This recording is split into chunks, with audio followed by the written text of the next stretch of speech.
Di antara kisah-kisah para nabi dalam Al-Quran, tidak ada yang disampaikan oleh Allah secara lengkap dalam satu surat kecuali kisah Nabi Yusuf, alaihi salam. Ini isyarat bahwa perjalanan hidup Yusuf bukan sekadar cerita, tetapi peta perjalanan jiwa manusia. Bagaimana Allah menulis skenario hidup yang kadang tak kita mengerti pada awalnya, tetapi indah pada akhirnya. Allah berfirman dalam surat Yusuf ayat 111. Sungguh, pada kisah-kisah mereka terdapat pelajaran bagi orang-orang berakal. Dan hari ini, kita memulai perjalanan panjang itu dari titik pertama, sebuah mimpi yang membuka seluruh takdir. Bayangkan sebuah rumah sederhana di tanah Kanaan. Malam begitu tenang, dan seorang anak kecil, wajahnya bersih, matanya jernih, mendatangi ayahnya dengan langkah penuh antusias.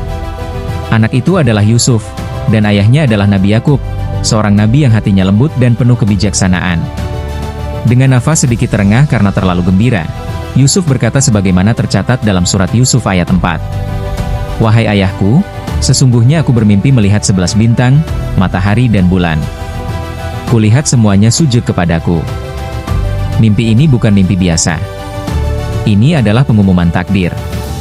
Sebuah kode dari langit, bahwa perjalanan panjang telah dimulai. Yakub terdiam sejenak. Beliau mengerti bahwa mimpi seorang nabi, bahkan calon nabi adalah wahyu. Tapi beliau juga tahu bahwa tak semua orang siap mendengar kabar besar ini.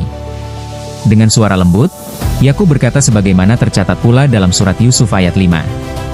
Wahai anakku, jangan ceritakan mimpimu kepada saudara-saudaramu, nanti mereka akan membuat makar untukmu. Sejak ayat pertama, Allah membukakan kepada kita sebuah hikmah besar. Tidak semua hal yang Allah berikan padamu boleh diceritakan kepada semua orang. Ada rezeki yang perlu dijaga. Ada mimpi yang perlu dirahasiakan. Ada nikmat yang jika diumumkan terlalu cepat, memicu kecemburuan manusia.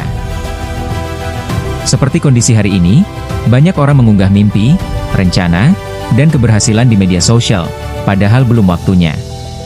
Lalu muncul iri, fitnah, dan makar yang tak terduga. Nabi Yakub sudah memperingatkan sejak dulu, bahwa tidak semua orang senang melihatmu bahagia. Saudara-saudara Yusuf tidak membenci Yusuf karena jahat. Mereka hanyalah manusia yang tersandung nafsu. Nafsu ingin diperhatikan, ingin dianggap lebih berharga. Mereka berkata satu sama lain sebagaimana tercatat dalam surat Yusuf ayat 8. Sungguh Yusuf dan saudaranya lebih dicintai ayah daripada kita. Perhatikan baik-baik. Mereka tidak mengatakan, ayah tidak mencintai kami. Mereka hanya melihat ada yang lebih disayangi. Dan bagi hati yang tidak dilatih oleh iman, perbedaan kasih sayang terasa seperti pengkhianatan. Hingga akhirnya mereka mengusulkan rencana gelap sebagaimana tercantum dalam surat Yusuf ayat 9. Bunuh saja Yusuf, atau buang dia ke negeri yang jauh. Cemburu yang kecil, jika tidak dijaga, bisa menjadi kejahatan yang besar. Ini juga tanpa hari ini, di mana banyak orang bermusuhan bukan karena kesalahan besar, tapi karena perasaan tidak dianggap, tidak dihargai, atau kalah dibanding orang lain. Begitulah hati manusia jika tidak diarahkan oleh iman. Dengan wajah dibuat-buat manis, para saudara Yusuf mendatangi ayah mereka dan berkata sebagaimana termaktub dalam surat Yusuf ayat 12. Wahai ayah, izinkan Yusuf pergi bersama kami. Besok kami ingin bermain dan bersenang-senang. Yakub sebenarnya sudah merasakan ada yang tidak beres. Hati seorang ayah, terutama seorang nabi, selalu tajam membaca gelagat. Namun disinilah Allah mengajarkan pelajaran besar, bahwa terkadang dalam hidup, Allah biarkan rencana manusia berjalan, bukan karena Allah tidak tahu, tetapi karena dari situ ada takdir yang harus terjadi. Yakub mengizinkan, meski hatinya berat. Karena Allah sedang menulis bab besar dari perjalanan seorang nabi. Di tengah perjalanan, para saudara membawa Yusuf ke sebuah sumur tua yang dalam.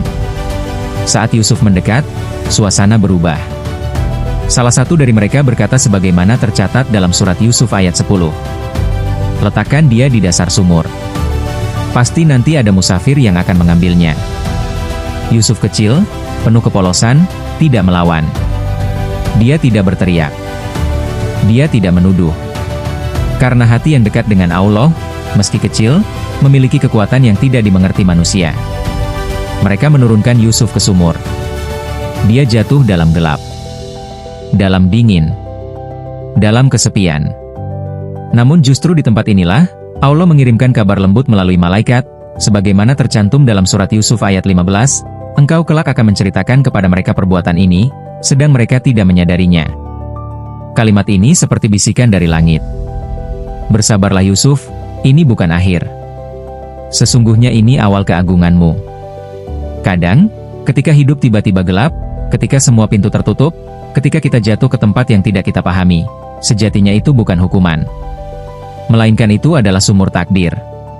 Sebuah gerbang menuju sesuatu yang lebih besar. Malam itu, saudara-saudara Yusuf pulang dengan menangis. Ya, menangis. Dan Allah mencatat itu di Al-Quran, bahwa manusia bisa menangis bukan karena sedih, tapi karena ingin menipu. Mereka berkata, sebagaimana tercatat dalam surat Yusuf ayat 17. Wahai ayah, kami berlomba-lomba, dan Yusuf kami tinggalkan di dekat barang-barang kami, lalu dia dimakan serigala. Lalu mereka menyerahkan baju Yusuf yang berlumuran darah palsu.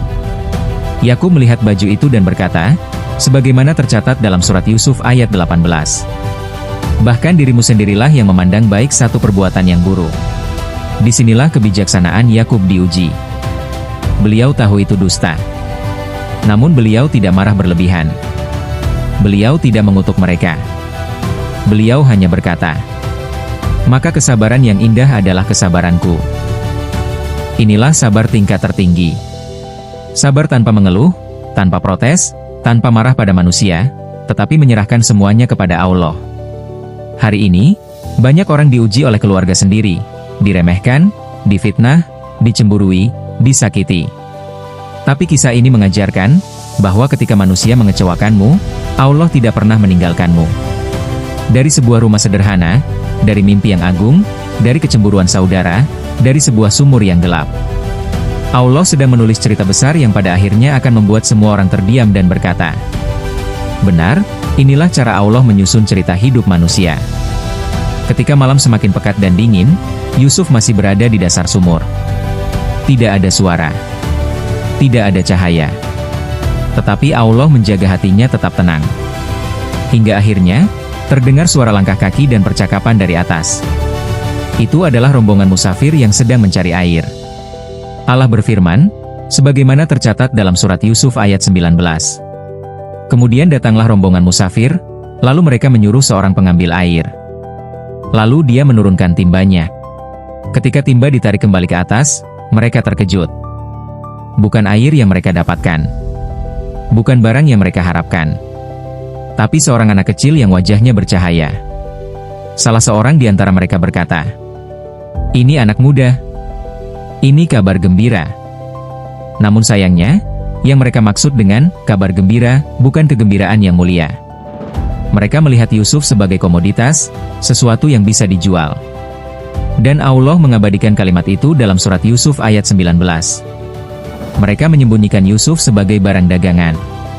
Disinilah kita belajar. Ketika manusia meremehkanmu, Allah sedang memposisikanmu. Manusia melihat Yusuf sebagai barang murah. Tapi Allah melihatnya sebagai calon pemimpin Mesir. Di dunia ini, nilai kita tidak ditentukan oleh cara manusia menilai kita, tetapi oleh apa yang Allah siapkan untuk kita.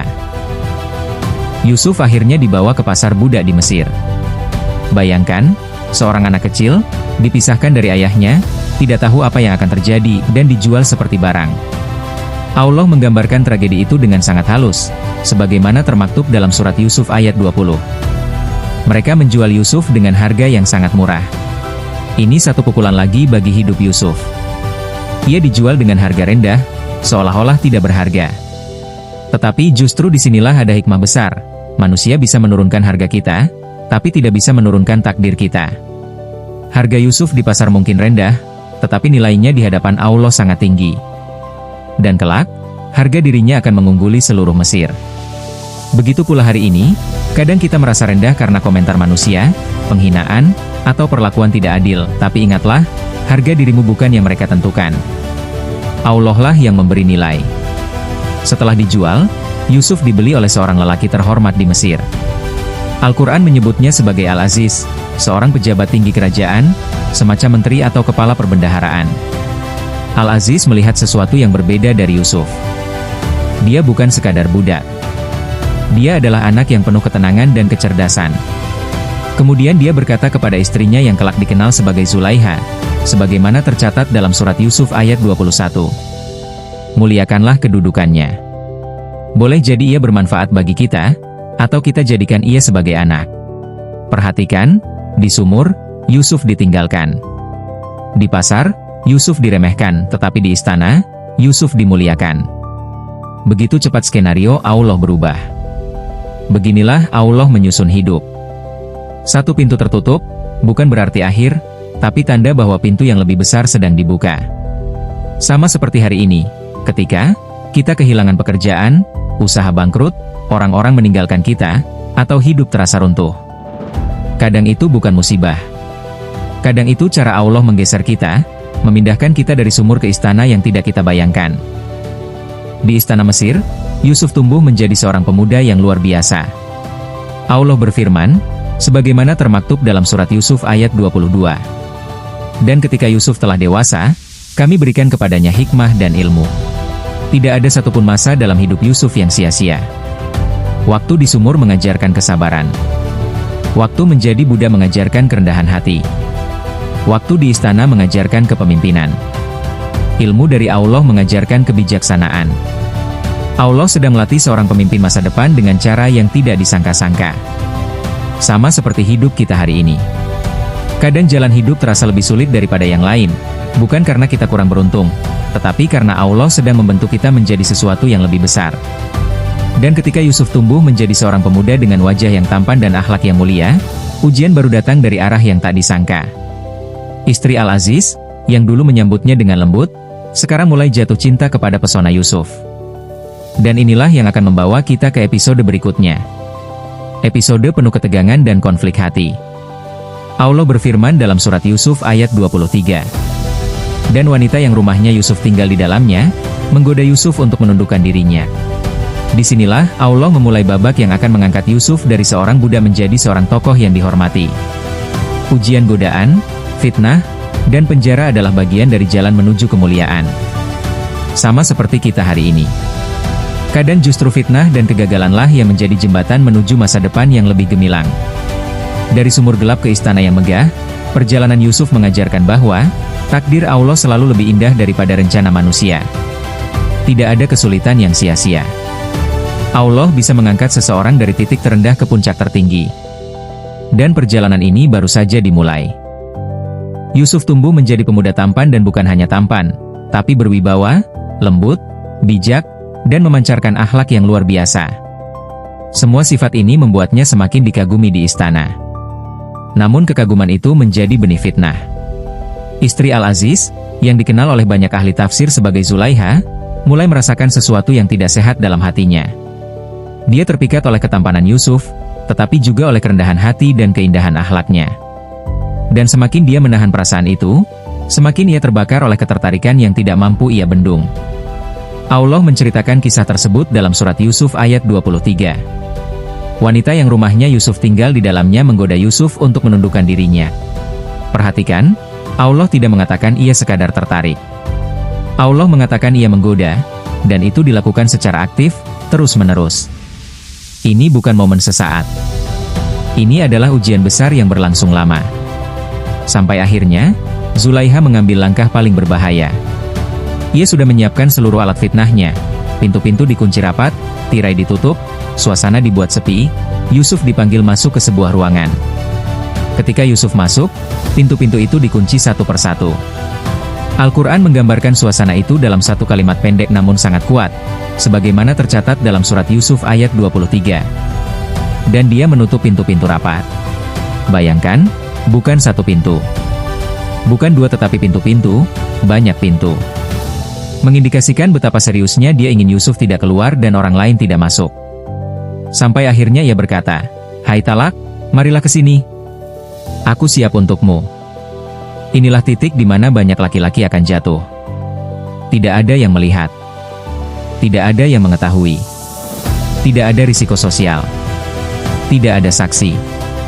Bahkan jika Yusuf melakukannya, tidak ada manusia yang bisa menuduhnya. Namun Yusuf menjawab dengan kalimat yang akan dikenang sepanjang zaman. "Aku berlindung kepada Allah." Yusuf tidak mengatakan, "Aku takut ketahuan." Aku takut dimarahi. Atau aku tidak suka padamu. Yusuf berkata, aku berlindung kepada Allah. Karena bagi orang beriman, yang paling ditakuti bukanlah manusia, tetapi Allah yang maha melihat, bahkan ketika ruangan paling gelap sekalipun. Zulaiha nekat menarik Yusuf mendekat. Yusuf berusaha menghindar. Di momen itu, Allah berfirman, sebagaimana termaktub dalam surat Yusuf ayat 24. Sungguh, wanita itu telah berkehendak kepadanya, dan Yusuf pun berkehendak kepadanya jika tidak melihat tanda Tuhannya. Perhatikan hikmah besar ini, Yusuf adalah manusia, yang juga punya nafsu dan keinginan. Tetapi Allah menolongnya dengan burhan atau tanda, cahaya, peringatan ilahi dalam hatinya. Maknanya, siapapun bisa tergoda, tetapi Allah meneguhkan hati orang yang menjaga dirinya. Ini pelajaran penting untuk zaman sekarang. Di era media sosial, godaan tidak datang dengan pintu yang dikunci. Godaan datang lewat gambar, video, pesan langsung, konten-konten yang merusak hati, keakraban yang tidak halal, dan hal-hal lain sejenisnya. Dan siapapun bisa jatuh jika tidak Allah jaga. Oleh karena itu, menjaga mata dan hati adalah benteng penting di zaman ini. Ketika Zulaiha semakin memaksa, Yusuf memilih lari. Karena kadang cara terbaik menghadapi maksiat bukanlah berdebat, tetapi menjauh secepat mungkin. Sebagaimana firman Allah dalam surat Yusuf ayat 25. Yusuf pun berlari menuju pintu keluar. Namun Zulaiha mengejar dari belakang dan menarik bajunya. Bajunya sobek di bagian belakang, menandakan Yusuf berlari menjauh, bukan mendekat. Dan ketika pintu terbuka, mereka berdua terkejut. Di sana berdiri suami Zulaiha, yakni Al-Aziz. Situasi spontan ini membuat Zulaiha panik. Bukannya mengakui kesalahannya, ia langsung menuduh Yusuf, sebagaimana tercatat dalam surat Yusuf ayat 25. Apa balasan bagi orang yang berniat jahat terhadap istrimu selain dipenjara atau disiksa? Betapa miripnya dengan dunia kita hari ini, ketika orang yang bersalah takut ketahuan, mereka sering menyalahkan orang lain untuk menutupi dosanya. Yusuf tidak tinggal diam. Dengan penuh ketenangan ia berkata, dialah yang merayuku. Lalu Allah menghadirkan saksi dari keluarga Zulaiha. Para ulama mengatakan ini bisa jadi seorang lelaki dewasa, atau seorang bayi yang bisa berbicara, atau pemuda bijak dari keluarga mereka. Ia berkata, sebagaimana terkisah dalam surat Yusuf ayat 26-27. Jika baju Yusuf sobek di depan, maka Yusuf yang bersalah. Tetapi bila bajunya sobek di belakang, maka perempuan itu yang salah. Ketika dilihat, ternyata baju Yusuf sobek di belakang. Kebenaran akhirnya terungkap. Zulaiha mencoba merayu. Yusuf menolak. Dan Allah membela hambanya yang setia. Meski kebenaran muncul, masalah belum selesai. Kabar skandal ini tersebar ke seluruh kota. Para wanita mendengar dan berkata, istri Al-Aziz jatuh cinta kepada budaknya? Betapa memalukan. Gunjingan ini membuat Zulaiha terluka dan semakin marah. Ia ingin membuktikan sesuatu kepada mereka, dan inilah yang akan membawa kita ke episode selanjutnya, ketika ia mengundang perempuan-perempuan kota itu untuk melihat Yusuf dengan mata kepala sendiri. Dan saat mereka melihat Yusuf, mereka terkejut sampai melukai tangan mereka sendiri. Allah sedang menyiapkan babak yang lebih besar. Godaan Zulaiha menunjukkan bahwa kesucian lebih mahal daripada status sosial. Keimanan diuji bukan hanya oleh kesulitan, tetapi juga oleh godaan. Dan Allah selalu membela hamba yang menjaga dirinya. Perjalanan ini belum selesai. Setelah fitnah, godaan, dan kejar-kejaran, kisah Yusuf akan memasuki fase berikutnya, yakni penjara. Bukan karena ia bersalah, tetapi karena Allah ingin mengangkat derajatnya. Zulaiha tidak tinggal diam setelah gosip beredar di kota. Para wanita Mesir membicarakannya dengan sinis. Bagaimana mungkin istri pejabat tinggi jatuh cinta kepada budaknya sendiri? Mendengar gunjingan itu, Zulaiha ingin menunjukkan bahwa perasaannya pada Yusuf bukan tanpa alasan. Ia merencanakan sesuatu. Ia mengundang wanita-wanita terkemuka ke sebuah jamuan makan. Di hadapan mereka diletakkan buah-buahan, pisau kecil, dan suasana yang tampak biasa saja. Ketika semuanya telah siap, Zulaiha memberi isyarat. Keluarlah, wahai Yusuf. Dan Yusuf masuk. Al-Quran menggambarkan reaksi para wanita itu dalam surat Yusuf ayat 31. Tatkala mereka melihat Yusuf, mereka terpesona, dan mereka melukai tangan-tangan mereka. Mereka terkejut bukan main. Mereka tidak sadar pisau di tangan menggores kulit mereka. Mereka terpana hingga berkata, "Maha suci Allah, ini bukanlah manusia. Ini hanyalah malaikat yang mulia." Betapa luar biasanya ketampanan Yusuf hingga membuat para wanita itu kehilangan kesadaran sesaat. Lalu Zulaiha berkata dengan penuh emosi, "Inilah orang yang kalian cela aku karena mencintainya." Dan sejak hari itu, gosip kota berhenti, karena mereka sendiri sudah melihat alasan Zulaiha jatuh cinta. Namun, masalahnya tidak selesai di situ. Dengan wajah penuh luka dan hati yang semakin membara, Zulaiha berucap, "Jika Yusuf tidak menurutiku, maka dia pasti akan dipenjara dan akan menjadi orang yang hina. Ini bukan lagi sekadar godaan. Ini ancaman. Ini permainan kekuasaan." Zulaiha menyadari, Yusuf tidak akan tunduk kepadanya. Yusuf tidak akan menuruti hawa nafsunya. Yusuf tidak akan mengkhianati tuannya. Maka ia memilih jalan paling ekstrim, yakni memfitnah. Kadang manusia, ketika tidak mendapatkan apa yang diinginkan, berubah menjadi sosok yang lebih gelap dari yang dibayangkan. Menghadapi tekanan dari Zulaiha dan desakan para wanita kota, Yusuf mengangkat tangannya berdoa kepada Allah. "Ya Robku, penjara lebih aku sukai daripada memenuhi ajakan mereka."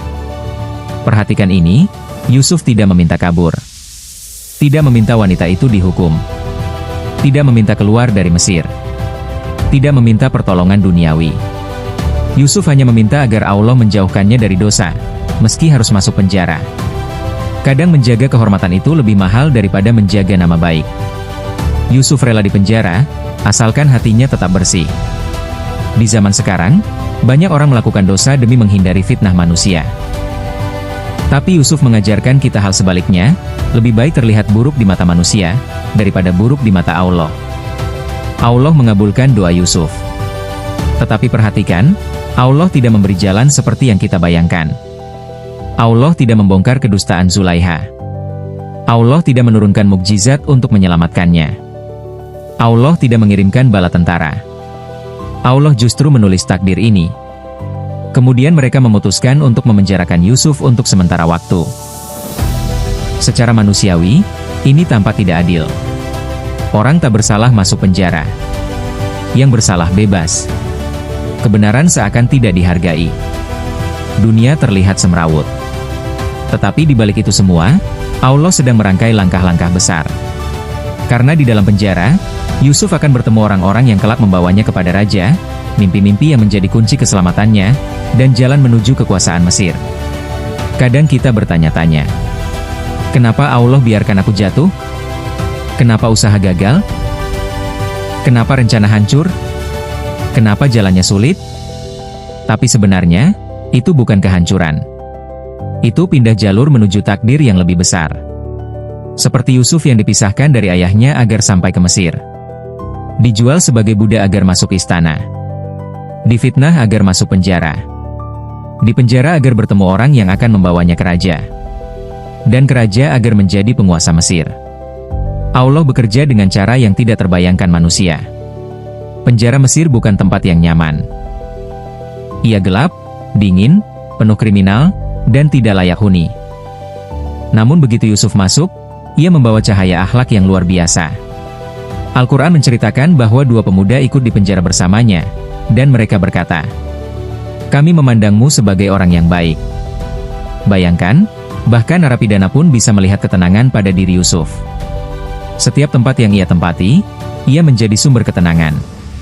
Di rumah Yakub, ia menjadi anak kesayangan. Di sumur, ia menjadi orang yang diselamatkan.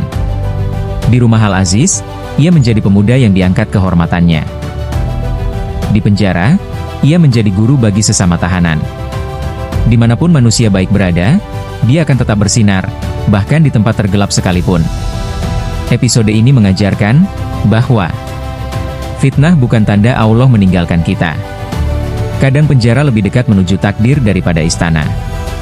Allah mengangkat derajat hambanya dengan cara yang tidak disangka-sangka. Dan justru di dalam penjara inilah perjalanan Yusuf menuju puncak kekuasaan akan dimulai. Bayangkan seseorang yang pernah dibuang ke sumur, dijual sebagai budak, dituduh tanpa bukti, lalu dipenjara bertahun-tahun. Tapi hari ini, dia dipanggil ke istana raja. Inilah bagian di mana kita benar-benar melihat bahwa Allah tidak pernah lupa, tidak pernah terlambat, tidak pernah salah dalam menyusun cerita hidup hambanya. Suatu pagi, Raja Mesir terbangun dalam keadaan gelisah. Ia bermimpi sesuatu yang sangat aneh. 7 sapi gemuk dimakan 7 sapi kurus. 7 bulir gandum hijau dan 7 bulir lainnya kering. Tidak ada satu ahli tafsir mimpi istana yang mampu menjelaskan maksudnya. Disinilah Allah menggerakkan hati seseorang. Sahabat Nabi yang dulu pernah diberi tafsir mimpi oleh Yusuf teringat dan berkata, "Saya akan memberitahukan tafsirnya." Ada seseorang di penjara yang dapat menakwilkannya. Akhirnya nama Yusuf disebut di istana. Setelah bertahun-tahun hilang dari dunia luar, Allah mengangkat nama itu kembali. Ketika sang utusan datang untuk memanggilnya keluar, Yusuf tidak langsung menerima. Inilah bentuk izzah atau kemuliaan jiwa seorang nabi. Ia berkata, "Tanyakan kepada tuanmu, apa sebabnya para wanita itu memotong tangan mereka?" Ini bukan kesombongan. Ini adalah pelajaran moral, jangan keluar dari masalah dengan cara yang mengorbankan harga diri.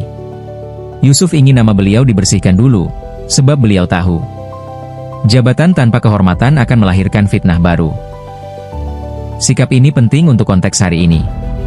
Berapa banyak orang yang menerima posisi, jabatan, promosi, padahal masalah sebelumnya belum selesai? Yusuf mengajarkan, bersihkan dulu, baru melangkah. Raja memanggil seluruh wanita yang dulu terlibat. Setelah dihadapkan, istri Al-Aziz akhirnya mengaku, sebagaimana tercatat dalam surat Yusuf ayat 51. Sekarang jelaslah kebenaran itu. Akulah yang menggoda Yusuf, dan sesungguhnya dia termasuk orang yang benar. Pengakuan ini adalah kemenangan moral terbesar dalam hidup Yusuf. Bayangkan, orang yang pernah mencoba menjatuhkanmu, akhirnya menyatakan sendiri bahwa kaulah yang benar. Itulah cara Allah membalik keadaan tanpa Yusuf harus membuka aib siapapun. Ketika Yusuf akhirnya berdiri di hadapan raja, beliau menjelaskan tafsir mimpi itu, yakni 7 tahun masa kesuburan akan datang. Lalu akan datang 7 tahun kesulitan. Tetapi Yusuf bukan hanya menafsirkan. Beliau menawarkan solusi operasional. Bangun sistem penyimpanan hasil bumi. Kurangi konsumsi berlebih. Kelola cadangan pangan secara strategis. Inilah yang membuat Yusuf bukan sekadar ahli ruhani, tetapi ahli strategi ekonomi. Nabi, pemimpin, sekaligus manajer yang visioner. Setelah mendengar kecerdasan Yusuf, raja langsung berkata, "Kamu mulai hari ini berkedudukan tinggi lagi dipercaya di sisi kami." Dan Yusuf menjawab, "Jadikanlah aku bendahara negeri. Sesungguhnya aku adalah penjaga yang mengetahui." Ada 2 poin penting. Pertama, Yusuf berani meminta jabatan, karena tugas itu sesuai kapasitasnya. Ia tidak meminta demi gengsi, tetapi demi menyelamatkan rakyat. Kedua, ini membuktikan bahwa Islam tidak melarang meminta jabatan. Asal berniat untuk kebaikan, memiliki kemampuan, tidak ambisi pribadi. Di zaman sekarang, ini seperti seseorang yang punya solusi konkret untuk krisis nasional dan berkata, "Saya sanggup memimpin proyek ini demi rakyat." Tahun-tahun kekeringan mulai terasa di seluruh negeri. Akhirnya saudara-saudara Yusuf pun datang untuk membeli makanan ke Mesir. Bayangkan momen ini. Mereka tidak mengenali Yusuf. Tapi Yusuf langsung mengenali mereka. Mereka dulu melemparnya ke sumur, hari ini mereka berdiri di hadapannya sebagai orang yang meminta bantuan. Inilah ayat yang sangat kuat, sebagaimana tercantum dalam surat Yusuf ayat 58. Dan ketika saudara-saudara Yusuf masuk, Yusuf mengenal mereka, sedangkan mereka tidak mengenalnya. Allah selalu mengatur pertemuan kembali pada waktu terbaik. Bukan ketika Yusuf masih lemah, bukan ketika beliau masih budak. Tapi ketika beliau sudah berada di posisi mampu memberi manfaat. Yusuf tahu. Apakah mereka sudah berubah? Bagaimana keadaan ayahnya, Yakub? Benarkah Bunyamin masih disayangi? Maka Yusuf meminta agar pada kedatangan berikutnya mereka membawa adik mereka. Ini bukan tipu daya jahat. Ini adalah strategi rekonsiliasi keluarga. Di titik ini Allah menunjukkan bahwa, kadang kita harus menguji, bukan karena membenci tapi untuk memastikan kebaikan. Di pertemuan kedua, mereka membawa Bunyamin. Ketika Yusuf melihat adik kandungnya itu, semua perasaan masa kecil kembali muncul, rasa rindu, sakit hati, luka keluarga, kasih sayang yang lama tertahan. Yusuf berkata kepada Bunyamin dengan suara lirih, "Akulah saudaramu. Maka janganlah bersedih atas apa yang mereka perbuat." Ini adalah momen keluarga paling mengharukan dalam surat ini. Yusuf membuat skenario agar Bunyamin tetap tinggal di Mesir, sesuai syariat negeri itu. Bukan demi membuat saudara-saudaranya menderita, tetapi demi mengungkap kebenaran, menyatukan keluarga, memberi pelajaran berharga. Saudara-saudara Yusuf pun tertekan dan berkata, "Wahai Al-Aziz, ambillah salah satu dari kami sebagai gantinya." Dulu mereka begitu mudah menyakiti saudara sendiri. Kini mereka menawarkan dirinya demi menyelamatkan saudara lain. Ini bukti mereka mulai berubah. Rencana Allah makin jelas, keluarga ini akan dipulihkan, meski melalui proses panjang dan melelahkan. Bayangkan momen ini, setelah puluhan tahun perpisahan, luka keluarga, fitnah, penjara, kemiskinan, dan penantian panjang seorang ayah. Hari itu akhirnya tiba. Hari ketika Allah menyingkap seluruh tabir ceritanya. Mereka kembali ke tanah Kanaan dalam keadaan hancur. Bunyamin tertahan di Mesir. Mereka dituduh mencuri. Mereka membawa kabar buruk untuk ayah mereka. Betapa berat perjalanan pulang itu. Setiap langkah terasa seperti berdosa. Setibanya di rumah, mereka berkata, "Wahai ayah, anakmu telah mencuri." Namun Nabi Yakub, seorang ayah yang mata hatinya sangat tajam, berkata, "Sebenarnya dirimu sendirilah yang memandang baik perbuatan itu." Beliau tidak percaya.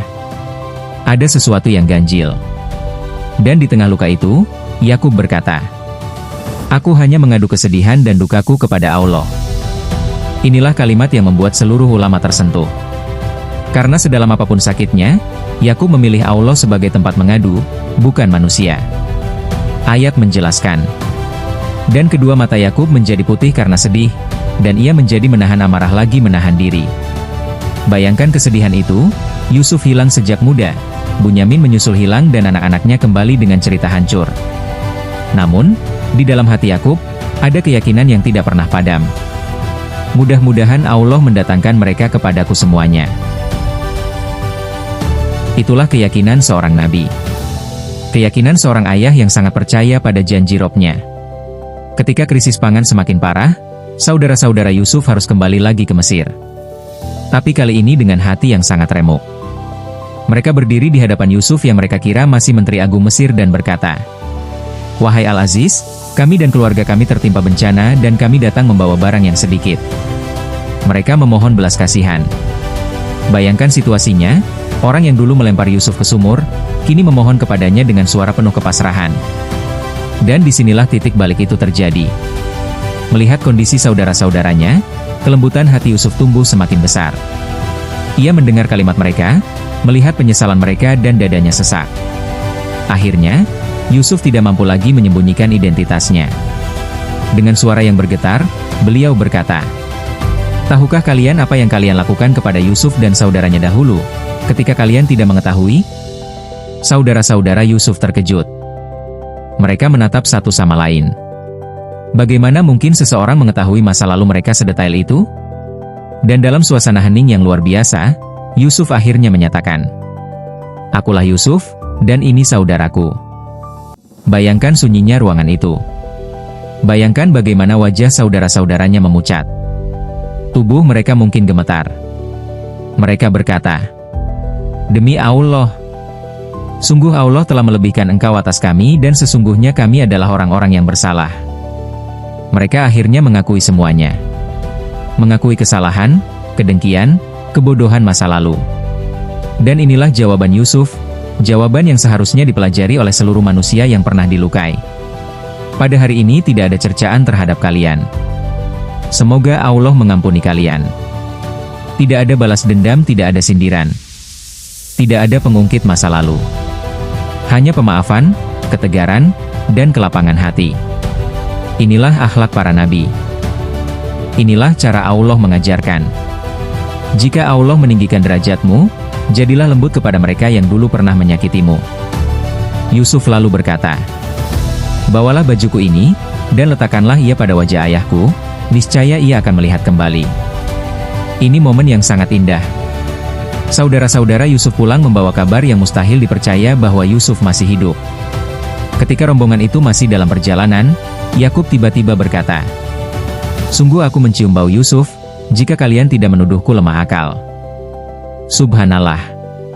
Demikianlah gambaran orang tua yang sangat mencintai anaknya. Walau matanya tidak melihat, hatinya masih merasakan. Ketika baju Yusuf ditempelkan ke wajah Nabi Yakub, maka kembalilah penglihatannya. Bayangkan suasana haru kala itu. Air mata kegembiraan. Pelukan keluarga. Pekikan takbir. Syukur yang tidak bisa diungkapkan kata-kata. Yusuf mengundang seluruh keluarganya untuk pindah ke Mesir. Di sini, cerita keluarga yang hancur akhirnya kembali utuh. Ketika keluarga Yusuf tiba di Mesir, terjadilah momen yang pernah ditakdirkan Allah sejak awal, sebagaimana tercatat dalam surat Yusuf ayat 100. Ayah dan ibu serta saudara-saudaranya bersujud kepada Yusuf. Inilah tafsir dari mimpi masa kecil Yusuf tentang matahari, bulan dan 11 bintang semuanya sujud kepadanya. Bukan sujud ibadah, tetapi sujud penghormatan yang biasa dilakukan pada masa itu. Dan Yusuf berkata, "Inilah takwil mimpiku dahulu. Robku telah menjadikannya kenyataan." Akhirnya semua potongan puzzle kehidupan itu tersusun rapi. Semuanya menjadi jelas. Sumur, budak, fitnah, penjara, jabatan, pertemuan kembali. Semua itu adalah rangkaian episode yang Allah susun dengan sempurna. Dari kisah yang baru saja kita simak, banyak hikmah yang bisa kita ambil, antara lain: 1. Allah tidak pernah menulis cerita buruk untuk hambanya. Yang buruk hanyalah proses menuju kebaikan. 2. Yang hari ini membuatmu menangis, besok akan menjadi alasanmu bersyukur. 3. Orang yang dulu meremehkanmu, besok Allah bisa jadikan mereka membutuhkanmu. 4. Maafkan masa lalu. Allah tidak pernah membiarkan luka menggantung tanpa hikmah. 5. Bila mimpimu belum menjadi kenyataan, ingatlah, mimpi Yusuf pun butuh bertahun-tahun untuk terwujud. Kita telah menelusuri seluruh perjalanan luar biasa Nabi Yusuf. Dari seorang anak yang dicintai ayahnya, dibuang ke sumur, dijual sebagai budak, tinggal di istana, digoda dan difitnah, dipenjara bertahun-tahun, menafsirkan mimpi raja, diangkat menjadi pemimpin negara, bertemu kembali dengan keluarganya, hingga mimpinya di masa kecil menjadi kenyataan. Kini, kita sampai pada hikmah terbesar dari seluruh kisah ini. Ketika Yusuf kecil menceritakan mimpinya, ia bahkan belum mengerti bahwa hidupnya akan dipenuhi ujian luar biasa. Tetapi di akhir kisah, Yusuf berkata dengan penuh syukur, "Robku, Engkau telah memberikan kepadaku sebagian kerajaan dan mengajariku sebagian takwil mimpi."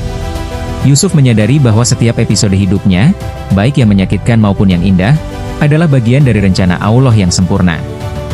Kita pun begitu. Apapun yang terjadi hari ini, apapun luka yang kita simpan, apapun harapan yang belum terwujud, Allah sedang menulis cerita kita. Dan Dia tidak pernah menulis sesuatu yang sia-sia.